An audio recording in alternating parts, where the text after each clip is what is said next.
In Vienna, volatility was absent, and everything went exactly as expected at OPEC headquarters. The conference resolved to maintain the 30 million barrels per day ceiling and urged member countries to adhere to it. Defending the organization's commitment to stick with output levels decided upon last year, the Secretary General sounded a confident tone. The action we took in November is for the benefit of the rich and the poor of our member countries. That stance may seem like a unified one, but analysts say it's one being driven primarily by the cartel's wealthiest members. Countries such as Saudi Arabia, the United Arab Emirates, and Qatar. On the other end of the spectrum are countries such as Venezuela, whose economy has taken a severe beating. In the past, they've made no secret of their irritation at output levels. Now, their oil minister stayed silent.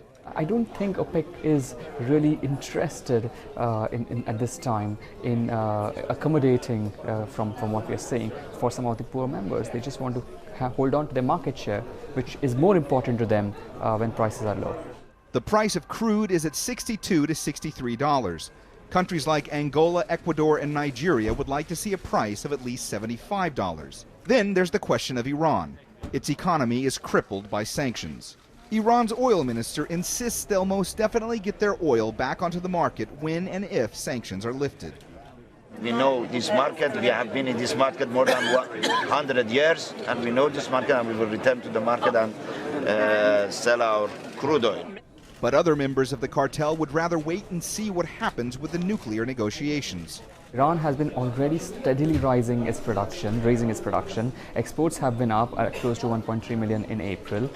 So absolutely, Iran is ready. We still don't know what the decision would be in June, whether to lift the sanctions or not. Experts here say OPEC is doing all it can to deflect any doubt it's as strong as ever.